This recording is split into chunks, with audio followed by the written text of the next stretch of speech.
Hello everyone, welcome back to my YouTube channel. So in the series of solving unsolved numerical NCERT Physics Part A of class 12, this is your lecture 2nd of unit 1st. So in the last lecture, I have given you the introduction to what we are going to do in this particular series. So now, today, without wasting much of your time, I will be starting lecture 2 of unit 1. So this is the numerical of unit 1st, that is NCERT Physics Part A exercises. So what I am doing is I am trying to solve all the unsolved numericals of class 12 NCERT part A. So we are with unit 1 now, that is our topic is electric charges and field. In the last lecture we have solved our first numerical of the exercises. Today we will be taking the second.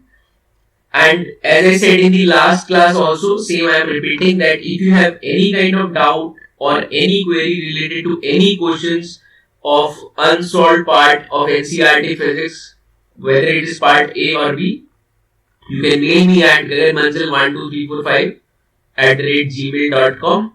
The link is given in the description also, and you will find it on the description of my YouTube channel as well.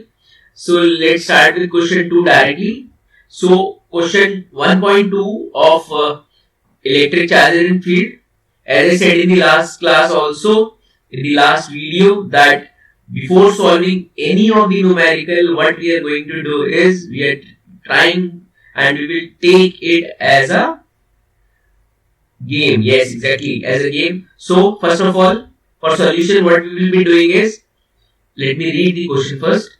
The electrostatic force on a small sphere of charge 0.4 microcoulomb due to another small sphere of charge minus 0.8 microcoulomb. You need to read the question very carefully before solving the numerical part. So here it is not directly coulomb, it is microcoulomb. One thing. Second, here both are not positive as we did in the last lecture. So here one charge is positive and another is negative. In air is 0.2 Newton. So in the first question, radius was given, but the force was to identify. We need to calculate the force. But in this question, you can see that the electrostatic force on a small sphere of charge 0.4 microcoulomb due to another small charge of minus 0.8 microcoulomb in air is given, that is 0.2 Newton. What we need to calculate is what is the distance between two spheres, and second, what is the force on the second sphere due to first. This is tricky, but I will tell you at the last. So solution, as I told in the last lecture also, what we are going to start with is, first of all, what is given. So in this question, it is given that the charge on this sphere, that is Q1, is how much? 0.4 microcoulomb, and we know that what we know is 1 microcoulomb is equals to 10 raised to the power minus 6 coulomb. So my micro stands for 10 raised to the power minus 6. So it will be how much? Q1 is 0.4 into 10 raised to the power minus 6 coulomb. Similarly, charge on the second sphere Q2 is how much? It is given, it is minus 0.8 microcoulomb. That is equals to minus 0.8 into 10 raised to the power minus 6 coulomb. What I am trying to do is I am trying to make it very systematic and straightforward so that the problem becomes the easiest. Third, the electrostatic force between the sphere is given. How much it is? It is 0.2 Newton. So what we need to calculate is to calculate distance between the spheres, that is R. As in the previous question also, similarly in the same way First of all, what are all things given in the questions, then what to calculate, then the foremost thing is what is the formula used. So electrostatic force between the sphere is given by the relation.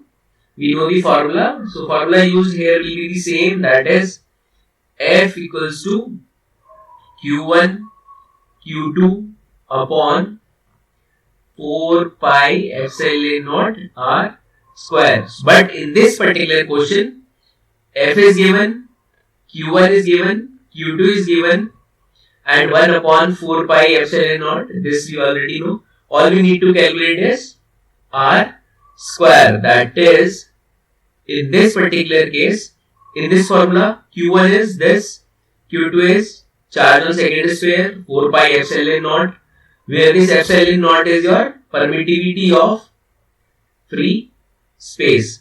Okay, so that is very important. Formula is clear to you. So by this particular formula only, we are going to calculate this R square. So how much will be the R square? It will be Q1 Q2 upon 4 pi epsilon naught into F. Yes, and then to evaluate this R, what we will be doing is, we will be taking the under root of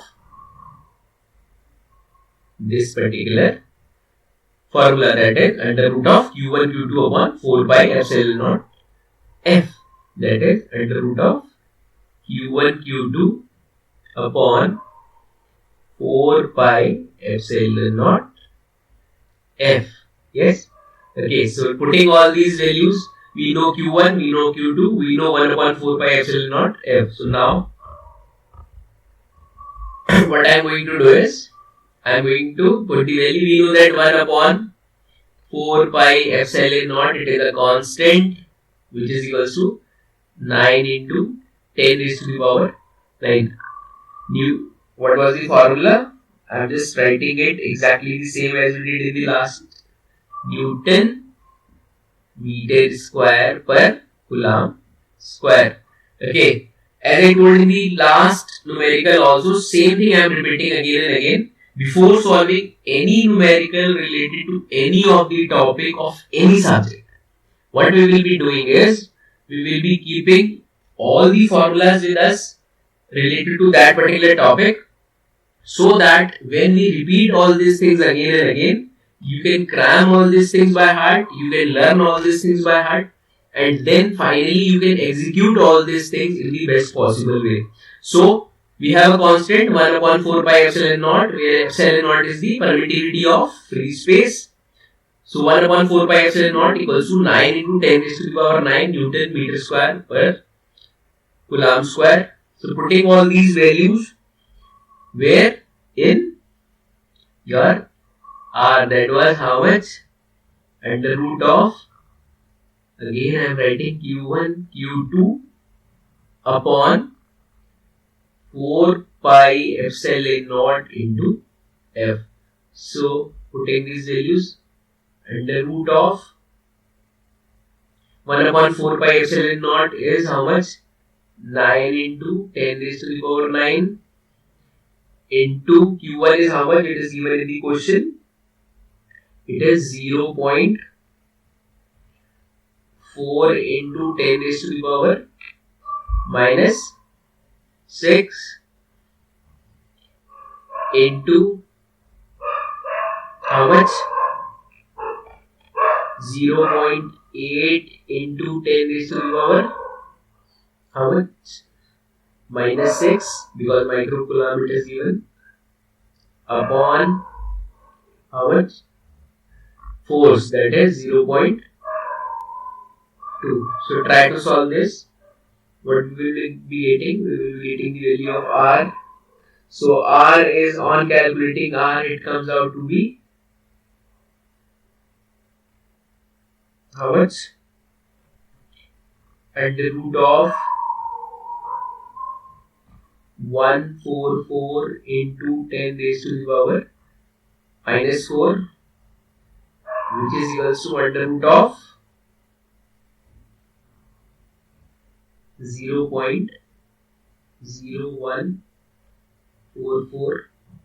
So finally the answer will come out to be 0.12 and the unit will be in meters. So finally what was asked in the question, that is distance between the sphere R, it is your 0.12 meters. Okay, so the distance between the two sphere is 0.12 meter. Another one thing very important, that second thing that they have asked, what was it? It is the what is the force on the second sphere due to the first. What they are asking is, they are saying is like this is first sphere and this is second sphere, they are separated by the distance say R, and it has a charge say Q1 and it has a charge say Q2. Since first thing is, since it is positive and this is negative in this particular question, so the force between them will be attractive. That is, Q1 will be attracted towards Q2 and Q2 will be attracted towards Q1. And here they have asked is what is the force on the second sphere due to the first. Let me make it very clear. Suppose if F12 is force on the second sphere due to 1 and F21 is force on first sphere due to second, your force from 1 to 2 and F21 is say force from 2 to 1. So the magnitude of these two forces are always equal. That means F12 force is always equals to F21 force and their directions are always opposite. This is very, very important. That is, F12 will always be in opposite direction to F21 since they are vector quantities. So in the question it is asked that what is the force on the second sphere due to 1. Since the charges are of different nature, the force between them will be attractive. And the third thing, that the force on the second sphere due to first will be of the same magnitude, that is 0.2 Newton. So sometimes in some of the competitive paper also they ask these kind of things, that the answer is directly given in the question, but the logics are very much required. So this is what the question says. So in this question we have calculated the value of R, and since the charges are opposite, it is attractive, and since the force is given from the first to second, so from second to first the magnitude will be exactly the same. Hope it is clear. So thank you so much. For more videos you can subscribe to my YouTube channel, and for any kind of doubts related to the unsolved numericals NCERT Physics class 12, you can mail me at gaganbansal12345@gmail.com. So see you in the next lecture with exercise question 1.3. Thank you so much.